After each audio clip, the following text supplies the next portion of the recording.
Hello and welcome to another episode of AGEUcational. This is Roy. This is Terry. So our podcast, what we're doing is we chronicle our version, our journey through our aging process, as well as uh, our parents and some of the challenges that we run into with them. But we also want to reach out and we talk to a lot of professionals and people in different areas that can speak to not only the aging but also adult children, caregivers, just trying to navigate this time of life and some things that we can do to make our aging process better. Today, we have an awesome guest we've been looking forward to. Me and Terry are both huge music fans. So today we're going to have Patrick O'Malley. He is a musician and a finger-picking guitarist and an online educator. He helps students to go from never having picked up a guitar before to being really accomplished players. He has had over 15,000 students for his online courses that teaches guitar to beginners. Since he has seen a surge in retired people becoming students in recent years, he has researched how and why learning at any age improves brain health and physical health in so many ways. So, Patrick, thank you. And Patrick is coming to us all the way from Paris, France, not Paris, Texas. We'll make that clarification. He's in Paris, France, but he is of Irish descent. So, Patrick, thanks so much for taking time out of your day to join us. Great. Well, it's a pleasure to be on. Thank you. So yeah, like I said, we are huge music fans, and I know there's so much research out there that not only, music for, I think music for dementia patients can help bring them back to that time period and is very pleasing for them. But there's also that learning aspect, picking up something new and challenge. And it's not, while our audience is aging, I don't want to kind of pigeonhole, because music is awesome for kids. There's so much research out there too that kids that are in music programs do much better in the math and sciences and just are more well-rounded. So, let's keep that in mind while we're talking to one group. It's not really, this is a message that anybody can resonate with. Absolutely. No, I think when we talk about the benefits of music, one big benefit is that you can enjoy it, right? You can enjoy listening to music, you can enjoy playing it, you can enjoy sharing music by playing it with other people or listening to it with other people. And there's a lot of health benefits and brain health benefits. I think maybe as we age, we think about those benefits a bit more. The benefits to our brain, we think about brain health. That's natural, but the benefits are there for no matter what your age. I mean, it's not like only a certain age group will benefit. I think everybody does. And one of the things that we talked about last time was it's very hard to find someone who will say to you, I don't like music. Right. I hate all types of music. Right. Every song I've ever heard, I hate it. You just don't get that. Right. Everybody has some affinity for music.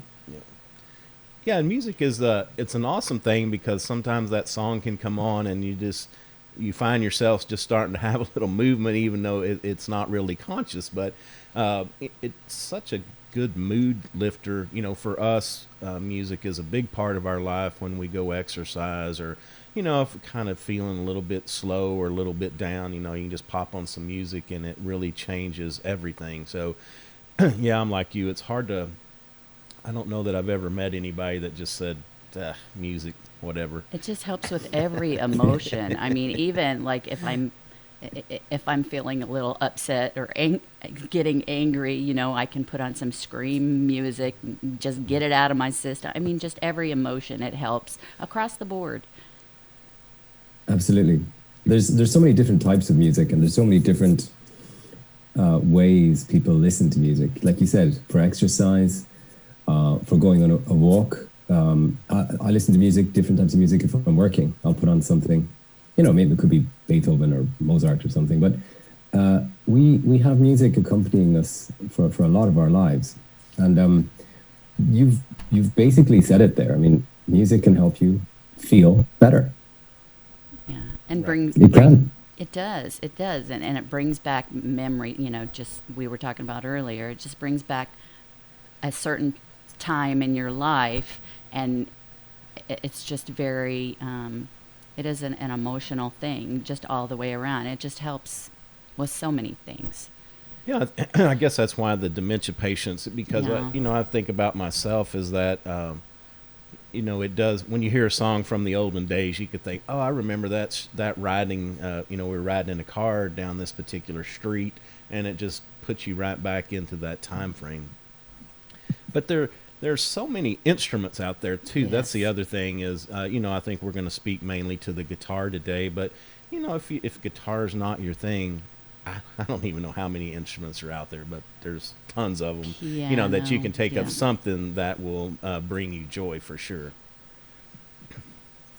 Yeah, I don't think it matters which instrument you play.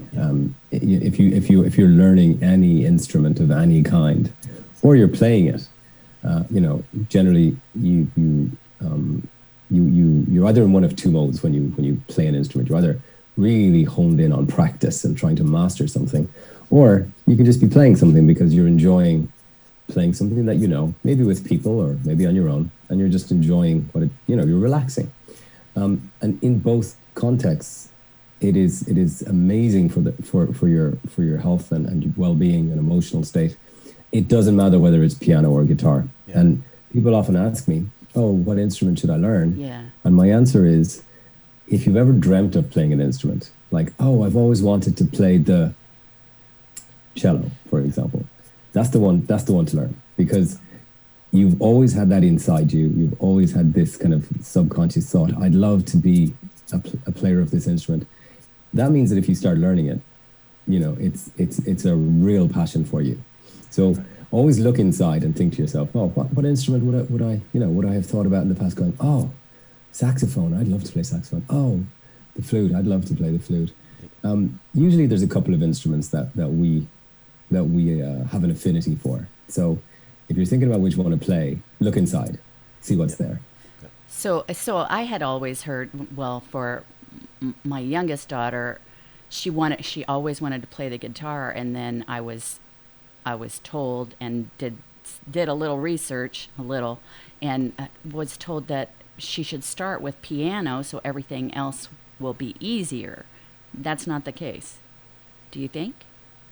Well, the piano is often well regarded as a beginning instrument because the Baseline. keyboard of black and white notes, it does map very well to music theory, as it were. Right.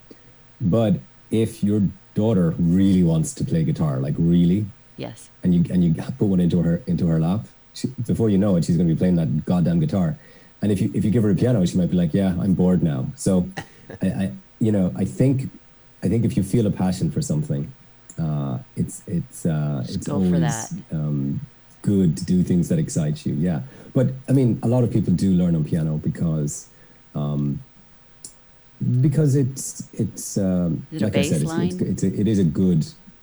Yeah, it's a good, particularly if you want to learn like classical music, or if you intend to learn a lot of instruments, or a piano is a great starter instrument. Yeah. But again, if someone said to me, "I am burning inside to learn the drums," I would say, "Come on, let's go with that. Do it. That will work out for you. Yeah. Yeah. No time, you're going to be good at that." But piano is a great instrument. I think one of the things to bear in mind when you're choosing an instrument is, if you are suffering from hearing loss, then you may want to be quite deliberate in what you choose. It's a slightly side topic, so I won't go too deeply down the hearing loss route. But ultimately, music is different to speech. So if you've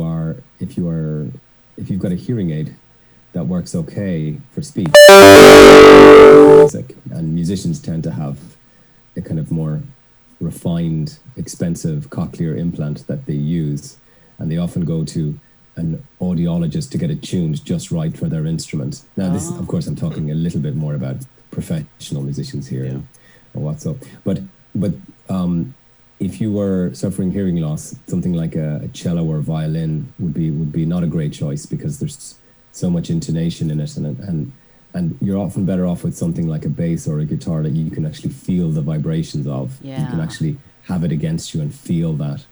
But for most people, I think whatever stokes your passion is a great choice. And any musical instrument will give you incredible benefits. So I think it's always important to pick one that you like. Yeah. So how did you get into music? Did you play from a child, or did you want to be in a band when you were a teenager, or how did that all come about? Well, it's a funny story because I asked my mother to buy me a guitar, and she was like, no. And I was like, oh, come on. She's like, no. And eventually, I think it was like, I don't know, it was almost a year later, I found one in a house we were emptying out and put strings on it. And I this is why I kind of mentioned the story about whatever you're passionate about. Once I got hold of it, I played all day and all night. And so I learned when I started learning when I was 16. And yeah, when I think about that decision to pick up an instrument and learn it, I'm so grateful I did, because now if I come home from work, I've got half an hour and I play guitar. I'm so grateful for that time. It's like meditating. While I'm playing, I'm not thinking about paying the electricity bill, or will my neighbor be angry at me because I forgot to do X, or has the payment come out of my bank account. When I'm playing an instrument, I'm kind of still and taking a break from the world and able to just refresh and recharge. Yeah. So I'm really grateful back then when I was 16 that I did actually pick it up and learn it, because it's been a great life companion for me. Yeah, and the other thing about that is it's typically a skill that is lifelong. I mean, I know if you have some disabilities older in life, you may not be able to, but for the most part, it's something that you can do well into your aging process and still gain a lot of joy. And I think the other thing is give joy to people around you. There's a lot of places that you can share your music, no matter what level you're at. People just enjoy hearing somebody else play or sing, or combination of both. Absolutely. I send out a kind of newsletter a couple of times a month, and I always ask, hey, feel free to reply and tell me what kind of music you're listening to or playing. One of my respondents 2 weeks ago was Clayton. He said, I'm a fit and happy 84-year-old, and I want to learn more jazz and gypsy. And it's like, this was perfectly normal. He was learning guitar. That's awesome. And he has certain types of music he likes, and but it's perfectly it's perfectly normal, because and I think we spoke about this before, is that people are now a little bit more cognizant of the fact that maybe when they're in their late 50s, they're going to retire soon, and they want to put some stuff in there now that's gonna be a delightful way for them to use their time productively and expressively when they have some more time. Over the COVID period in particular, as I was selling courses online, and people are emailing me back when I send them an email from a mailing list. So many people are retired or recovering from injury. That's what kind of prompted me to look into the health benefits a bit more. But I was just amazed at how the span of age of my students was basically everybody. Yeah. And I think that's a great thing. And what is your age span? I mean, just all across the board? All across the board. I think music tends to be tough to teach before age of 7. And then teaching a child music requires a kind of specialist knowledge. I think other people can probably do that better than me. But I think once you turn, let's say 14 or 15 or whatever age, you can self-teach, or pick up a course online now for a few dollars. And, there's really no obstacles with the internet. Before the internet, maybe you needed to find a guitar teacher or buy a book. Now there's just so many wonderful resources out there. I would say the ages of my students tends to go from anywhere above 14 up to 80s even. Oh, wow. And do you have quite a few in the older bracket? I think so. I really do think so. I don't have exact numbers, but certainly at least half my emails come from people, responses come from retired people, saying that, this is my situation. I'm learning guitar for this reason. I've always wanted to, or when I visit my friends, they play guitar or they play some instrument, and we want to play music together. It's very clear for them. Have you got a couple good stories from some of your older clients? I think one of the things that I get sometimes is people will email me back saying, well, Patrick, thanks for everything, but what you don't understand is that I've got a very fat finger or a very thin finger, a very big hand, a very small hand, and it's like it. Trust me, of all the problems that you have or I have, finger and hand size is not going to determine whether you're a good musician or not. It's just not. It's just not important. It shouldn't disqualify you, whatever your hand size. So I get messages like that sometimes, and I think I remember an email from someone who was recovering from injury. They were in a car crash, and this was just a way for them to easily get back into the real world. They were able to pick up something and work on it. And I really enjoyed that because I felt like, whatever your context, I don't think there's a person out there who isn't healthier mentally if they're learning something. If I'm learning something next week, I'm going to be interested in life and enthusiastic. And if I'm learning absolutely nothing, like in my job, for example, if I were to just be doing the same old repeat thing, there's no learning in it, how can I be as happy as someone who's in another job? They're learning things all the time. Right. So I equate learning and the state of learning, being learning, to happiness. I think we're all happy when we're learning. I think that's a good enough reason.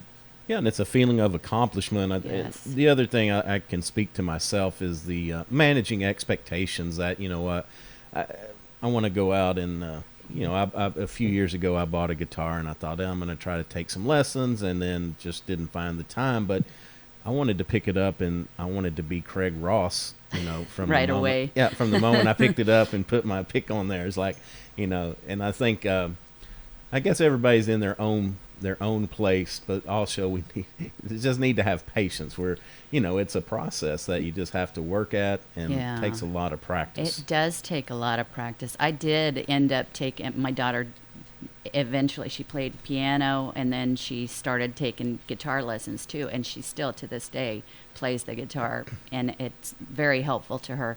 And I ended up taking guitar lessons with her, or at the same place, and I didn't put the practice time in. I just was frustrated because I wanted to be able to do it right away. I wanted to be Ann and Nancy Wilson, like it wasn't working. I'm like, well, so this is a very interesting topic as well, actually, because one of the things that one of the common misconceptions that people have just in terms of learning guitar is that you start off by learning the guitar chords, G and C and D and E. But actually, there's a lot of small skills that goes into playing a G chord well. You've got to strum those notes. Sometimes you've got to miss a string. You don't want to hit it too loud or too soft. Right. You want to brush across the strings evenly, and then you want to play a rhythm potentially, and you want to change this chord. And you need to make sure that all the fingers are down right, and when you change, that everything works. You don't have any scratchy sounds. There's actually a lot of skills in there. Yes. So I actually think guitar isn't necessarily taught the best way these days. I think that this is why I started actually doing all my courses online, is that when you start finger picking, I don't know if you know any of the finger pickers like Merle Travis or Chet Atkins. Yes. That kind of style. Actually, what you can do is you can say to somebody, okay, we're just gonna play a G chord, and for the rest of our first hour of guitar playing, we're just gonna finger pick it, right? So that hand just stays there for the hour. And what actually happens is that students get a much better sense of musical reward. They actually feel like they're musical straight away. So you can kind of reduce the time it takes for them to go from beginning into some sort of mastery or some sort of reward. And that's something that that I've found has worked really well for me in the past. Okay. I think, I mean, when I would take, I'm sorry, go ahead.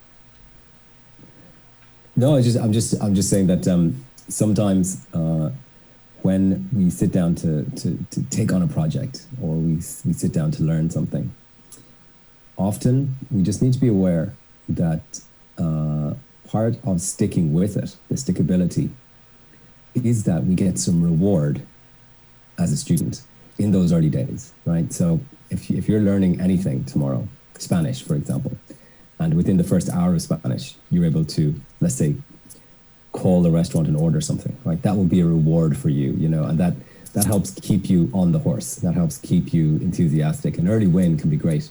And so this is one of the things that that I do with my students. I kind of get them to a place where very early on, they have that kind of sense of musical reward.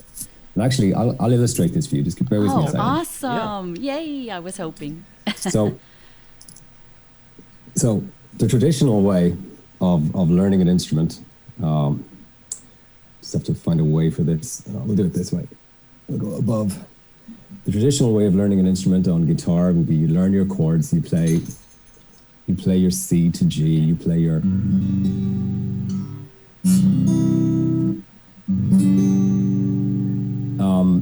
and you change these chords. I don't know if you can actually see, but I guess we're on a podcast anyway, so nobody can see anything. Yeah, that's but good.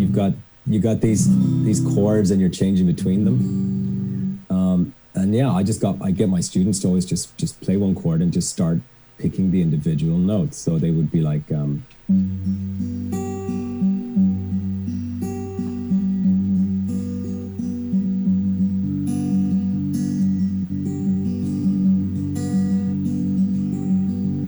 all in one chord.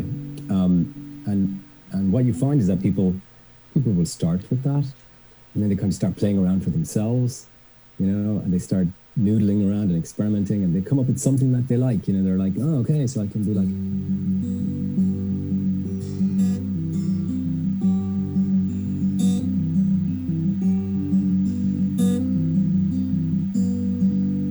So that's just, you know, one chord.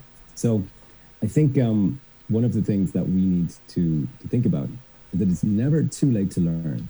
We always just need to find a way of learning where we can get some reward early in the process. We can find a stickability, and we can not mentally convince ourselves that this is too hard for us, you know. Right. Oh, other people can play guitar. They can be great at guitar, but, you know, not me. You know, I've got the fat fingers. So that's something I think that I've always tried with students, just to identify, hey, what's the reason you're playing guitar? Oh, I want to play with my friends every Christmas. Great. And what would be exciting for you to play? Oh, I've always liked this song. Great. And maybe in the first hour we can do something that's fun together. And with those three elements, you usually find, you talk to the person a year later, they're still playing guitar. So you need to find a way to have it customized to your learning ability and what your goal is for learning to play. Yeah, exactly. Now, obviously, when I've got an online course, I can't actually talk to the student. Right. But I would just ask those questions kind of during the start of the course. I would say, hey, think about why you like to play guitar. There's got to be a reason. Write it down. Write that down on a piece of paper, and think about a song you'd love to play. Like if you had a magic wand, great. Write it down. Get a piece of paper. And then after that, you know, my goal would be, okay, within the first hour of you playing, can you get some sort of kick out of it? Can you actually do something that's fun, that you feel is musical and like you've made a bit of progress? Yeah, I like that, being able to feel like you've made some accomplishments at the end of, you know, some reasonable time period, instead of it being months or years away. Because that's what you typically, that's what you think about, is that, you know, I'm going to start with that one chord, and then we'll have to do this and do that, and it may be months before I can string something together. So I like that methodology. But what kind of time commitments, realistically, I'm not talking about to be a show musician necessarily, but just for the normal individual that wants to pick around on a guitar. What kind of time commitments are we talking about? Number one, lessons per week and that length of time, but also how much time would we devote to practicing on a daily basis? So what I say to people is you should practice 15 minutes a day. And then you put down your guitar, okay, and you maybe get a glass of water, right? So now that's the 15 minutes over. A lot of people are like really at that 15-minute mark. They're into it. They want to keep playing. So I'm like, great, pick it up again. But do your 15 minutes. And if you do that, you'll be able to play guitar to what another person would consider pleasant within 60 days. Okay? But we're talking about 15 minutes a day. Yeah. And of course you can miss a day, right? Everybody misses a day, of course, right? It's not a huge time commitment. No. Yeah. We often kind of forget the compound interest of doing something small, but regularly so, right? If you did anything for 15 minutes a day, I mean, every day, by the end of a year, you're going to be, pretty competent on some level with it. Yeah. But 15 minutes a day is very important for music, I think, because we have it wired into our brains. So by not taking a break, or by even if we said you played 5 days a week, 15 minutes, that would still be fine, of course. Yeah. But the kind of, I suppose, the culmination of doing so, it very quickly you get to see progress. So my courses are structured that way. I say, look, play for 15 minutes, or go through this lesson, which takes a few minutes, and then practice this for 15 minutes. That's your practice thing. And the next day, you can decide, okay, I'm happy or I'm not. Yeah. So I try and structure it like that. But again, if you were to pick up another instrument, for example, the same advice would hold. Try and play 15 minutes a day, and you'll see not only will you make progress, but also you will tend to look forward to that 15 minutes. It'll be one of your favorite parts of the day, because now, again, you have to worry about the bills. Is your neighbor upset at you? You've got that little bit of time for yourself to focus on learning. Yeah. I think that, and there's a good book, I'm going to put a plug in, kind of off topic, but it's called The Slant Edge.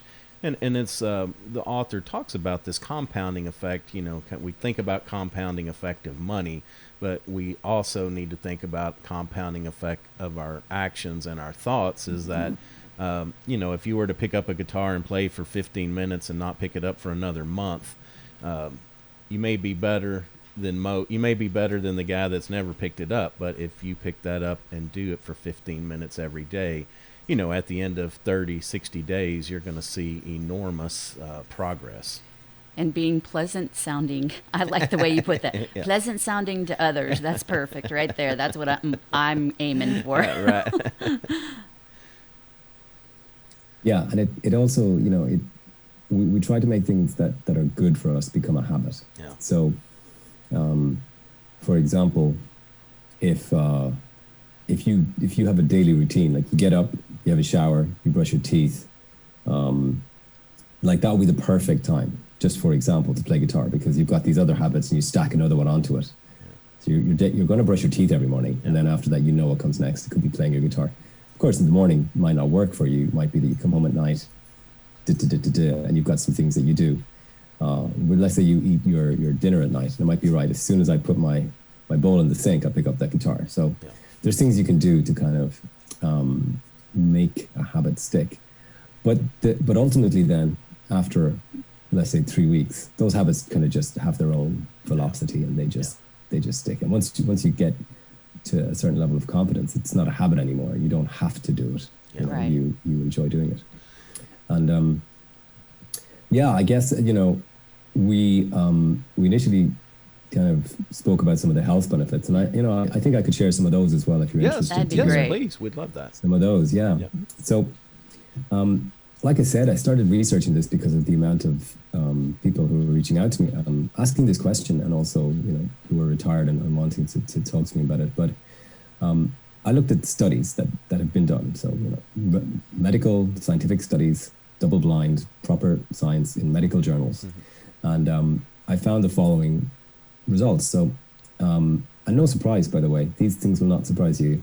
So a study of patients suffering from depression in 2011 noticed that those who engaged in playing music suffered lower levels of depression and anxiety than those who didn't. And this kind of makes sense to me, because if I'm really struggling with a day, or even just a topic in my head, if I play guitar for half an hour, that just gives me space, and when I come back, I'm just better able to get perspective. So this one resonates with me, that just to be able to switch off for a while, I think works. But improved mood, reduce depression, reduce anxiety is one benefit. Another, I found a 2014 study that found that playing an instrument activates the same brain pathways as word generation and language tasks, meaning that even a small musical training session results in cognitive and verbal benefits. And also intuitively, for me, this is kind of not a normal result, because if you can express yourself musically, then does it extend that you'll be able to express yourself verbally a little bit better too? I mean, I think so. But the science holds this true. Maybe the most interesting one I found was this concept of brain plasticity, or neuroplasticity, which is the ability of the brain to form new connections, or rewire itself, if you will. Right. So if we didn't have neuroplasticity, or this ability, the brain would not be able to recover from an injury. For example, a stroke. And so it's really important to brain health. And I found a 2013 study that musicians had more gray matter than non-musicians. Or, if you want to put it in a different way, we see better brain plasticity from people who are training for music than people who don't. And that's in younger brains and older brains. So basically, playing music is like an insurance policy, right? If you ever in the future need to recover from a stroke or a brain injury, then a history of playing music could be a helpful factor in your recovery, which I think is just an incredible finding. That is amazing. And then the last one I'll throw into the mix is the ability of the brain to multitask. And you know how it works, right? You're concentrating on several things, and someone throws one more at you, that fifth thing, and then you get stressed out. Well, when you're hungry and without your glasses and listening to the car alarm going off and something else, someone asks us an interesting question and we snap, So the ability to process multi-sensory information, or multitask, again, proven to be much, much better for people who play a musical instrument than those who do not. So there's lots of kind of cool scientific studies. And I think the thing about them is that when I think about them, they all kind of seem to ring true to me. They seem kind of like they're just logically the case. Yeah, no, for sure. And coordination, that's what I think about coordination, because trying to make my left hand do one thing and my right hand do something else, trying to think about that logically. But I'm sure after you practice it starts to become a lot more natural. But yeah, those are amazing health benefits, and just the, even the like we talked earlier, the boost in mood and taking you back to places. And, a lot of songs, they have that happy ring. They always seem to take us back to a happy place, not to a darker place. So that's always good too. Yeah, I think so. I think if I'm sad, music is like a companion, and if I'm happy, it's just me that's happy. Does that make any sense? Yes. Like if I'm in the car and a great song comes on, I'm just so thrilled. Yeah. And if I'm sad or something, it's like music is there helping me out. Hey, are you okay, buddy? Yeah, I'm fine. Patting you on the back. But yeah, you're right. I think you're right. There's all that scientific stuff. It's important literature, but also just the kind of feeling of having a hobby, of working on self-mastery, on learning something, and on creating something. Yeah. I think it's just amazing for our mood and amazing for a sense of I was going to say, it did get me out of a ticket one day. I was driving. I had a good song, and I was driving a little too fast, and I got pulled over, and the policeman said, "Where are you going to in such a hurry?" I said, "Well, it's a beautiful day, and there was a really good song on I had turned up." He said, "What was it?" told him what it was. And he's like, all right, well, just try to slow it down. And mine had the total opposite effect because I was Yeah, listening to Michael Jackson and I sped up and no, I got a ticket. I got slapped. Must have winked at him. When the policeman stops you, you got to think, what song does this guy really like? Yeah, Right. exactly. What's he look like? If I can guess that and I tell him that's what caused this, he'll get it. He'll let me off. But it's universal. That's the great thing about music is that if you look at the brain, you can tell by which parts of the brain are lighting up when they attach centers to you. Which notes are being played. So if you can actually tell if you're looking at a map of someone's electrodes on the brain, depending on which you're firing, you can actually tell what melody was being played. Like do do do do, which I think is just incredible. That is. There's a book called "This Is Your Brain on Music," which I can't remember the author, but it's an excellent description of how the brain relates to music. But it's just hardwired into us. Yeah. So there's a lot of knowledge inside us genetically, and if you walk down the street, when you walk, you're in perfect time. Left foot, right foot, left foot. That is perfect timing. Yeah. And it's just something inside of us that I think is rewarding for us as people, as emotional characters to bring out. I watch for like if I'm driving somewhere, I watch for flashing lights to hit with the beat of my music. I'll sit there and I'll change stations and try to make it all work, so everything's cohesive. Okay. Oh yeah, I mean, driving and music goes well together. Oh my gosh, I can't explain it. It just works. And I think there's even, it's at the opposite end of our age spectrum we're talking about, but there's actually been evidence that fetuses in the womb are influenced by whatever music that their parents are playing at that time as well. Yeah, there's some great studies on this, whereby kids who are played a certain type of music, when they're 3 or 4, they're like, I love this song. Yeah. And it's like, oh, that's actually what we played you when you were in the womb. Yeah. It's kind of crazy. And I think there's definite benefits to putting the headphones on the tummy if you're pregnant. Yeah. Maybe not heavy metal, maybe something more Bach or Beethoven. Exactly. But it's a universal thing, and it's in all of us, which is, I think, quite opposed to us. So let's talk for a minute about the delivery of instruction now. There was, we typically think of having to go somewhere to take a lesson, or somebody coming into our home to take a lesson. But now with the, with Zoom and all these other electronic and the internet, just like we're talking to you from Texas to France, that talk to us just a little bit about the delivery of instruction electronically or distance learning.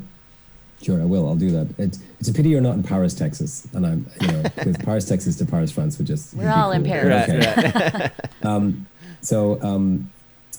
Yeah. I mean, the value of a one-to-one in-person lesson with a good teacher can't be underestimated. So, you definitely have the best outcome from having an in-person lesson, but right now in many parts of the world that's just not possible. Okay, right. So forget about it. And also people have different budgets, and some people just want to come home from work and they've got 20 minutes. They don't want to book a lesson with another person. Right. But I always say to my students, you can learn, you can be self-taught, you can learn online. There's lots of different ways. But maybe then once you get to the 6-month mark or 1 year mark, if you could find a local teacher, even a couple of lessons would be good. They might correct a few things. So I think, the in person is usually the best way for anything.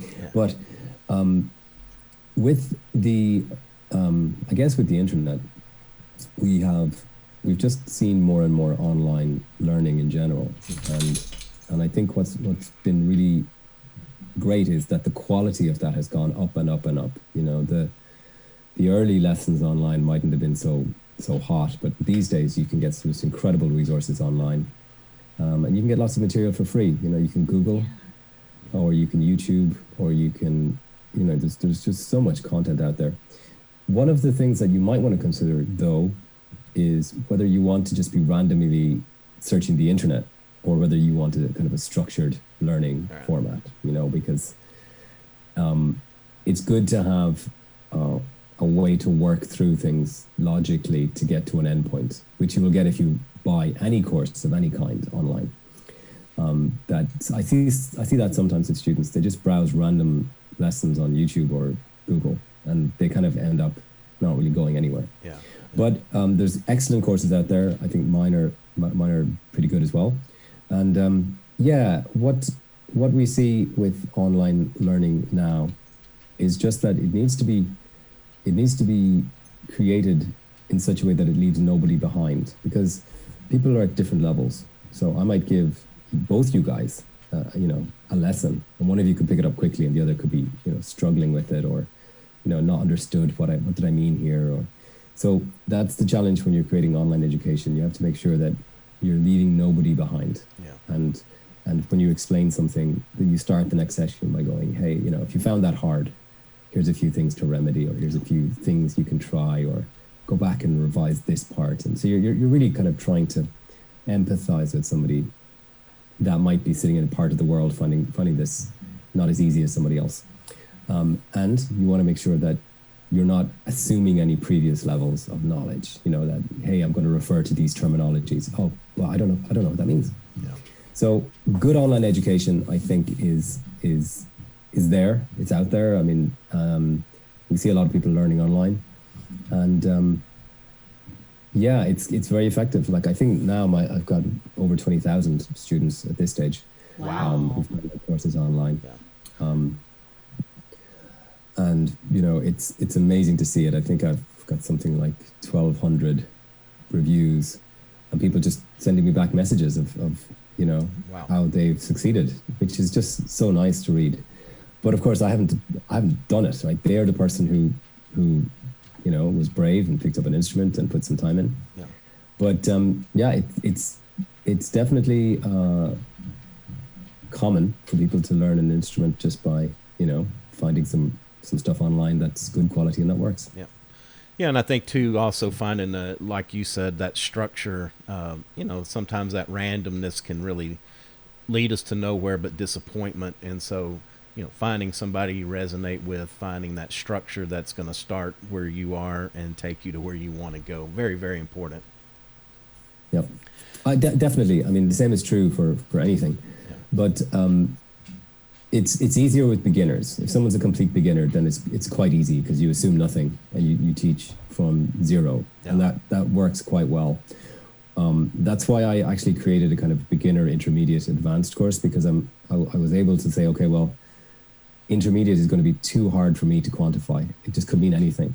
So if someone bought one of those and they were like, oh, it's too hard, I'd be like, okay, well, you clearly need the beginner course then. Yeah, right. And vice versa. If they bought the beginner and they're like, this is too easy, I'd be like, okay, well, no problem. I'll swap you for the intermediate one if you want, or give you a refund if you want. But the point is that for complete beginners, I think there's something really ideal about learning online, because you can just go in and say, right, this I'm coming to the table with no knowledge. And it's quite easy then for an instructor to go, okay, great. Well, in that case, we start here, and this is the path we take.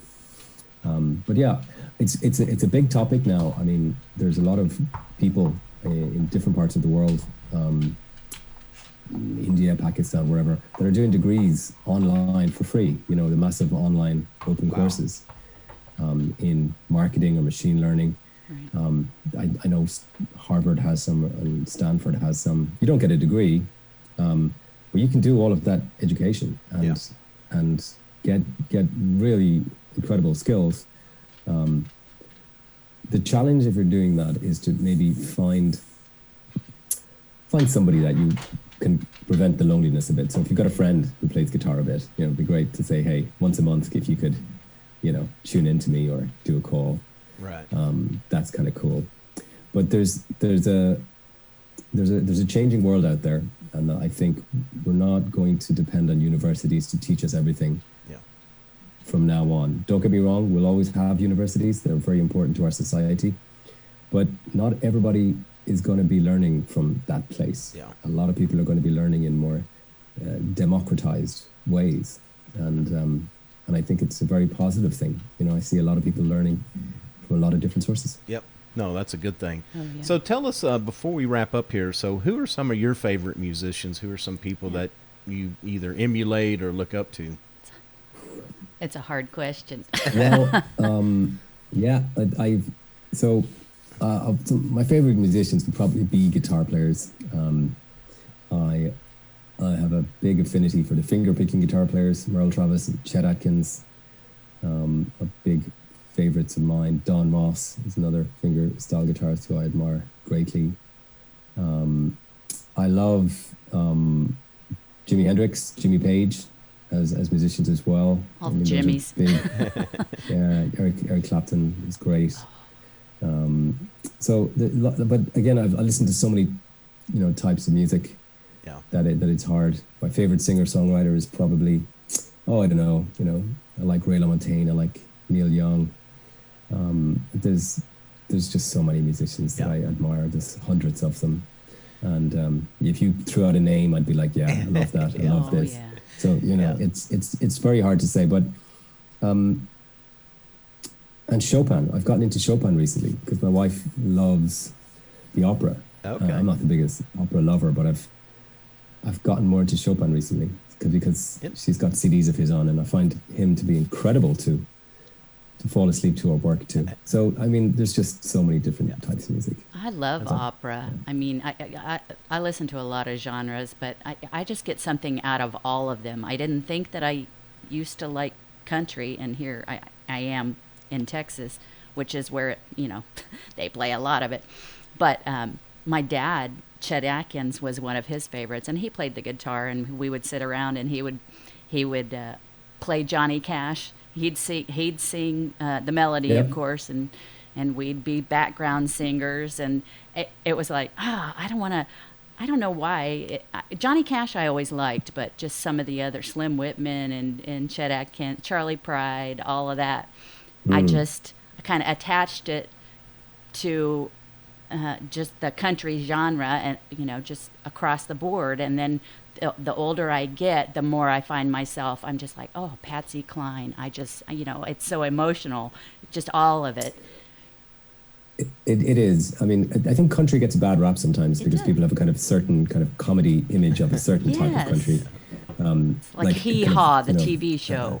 Hee Haw kind of stuff. But if you think about Townes Van Zandt and John Prine and some of, Chris Christopherson and Johnny Cash, you've got some incredible music there that is a mix of kind of almost pop, folk.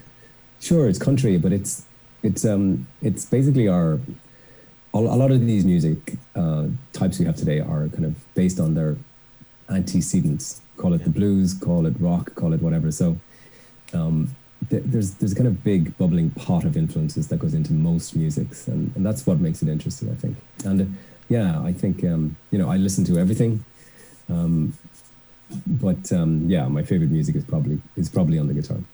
Interesting. You brought up Townes Van Zandt. We'll claim him as a Fort Worth boy. His family has very deep roots here, and from settling Fort Worth, there used to, not far from where we live, there actually used to be the Van Zandt, the house where I guess they settled this farm back in the 1800s. So interesting that he comes up because he was such a great singer-songwriter. Oh yeah, absolutely, underrated. Yes, but those who know music know him well. Right. You could definitely claim him. Yeah, I would if I could. Yeah. Townes Ozant, I'd probably claim him. Right, rename everything. All right, Patrick. Well, thank you so much. Oh, did you have I just wanted to say one thing. Which is that I've put a page on my website which has got some of these, a link to some of these studies on my mailing list, and a 50% discount if anybody wants to go and do my beginner course. So that's something you can find at learnfingerpicking.com/podcast. Okay. If anybody wants to go there, they can do so. Yeah, and we've got that page that we will put in the show notes as well. But I wanted you to be sure and get your website out, and how people can reach out and get a hold of you. So that's great. Yeah, y'all reach out and I guess you have the lessons that are all kind of lined out there. You can go through and take a look at it, Mm-hmm. and then also if you'll go through this link, Patrick's been generous enough to offer a discount to Yeah. our listeners, so That's we great. appreciate that very Yes. much. Yeah, no, you're very welcome, and whether it's guitar or any other instrument, definitely the message I would give is that it's never too late. You know, and the benefits are many. Yes. I might even have to follow up with you on whether you've picked it back up. Okay. Boy, Yeah. I may have to. come on now, you need some accountability here. That's I know, right. right? I may need to pick that That's up. what it's all about.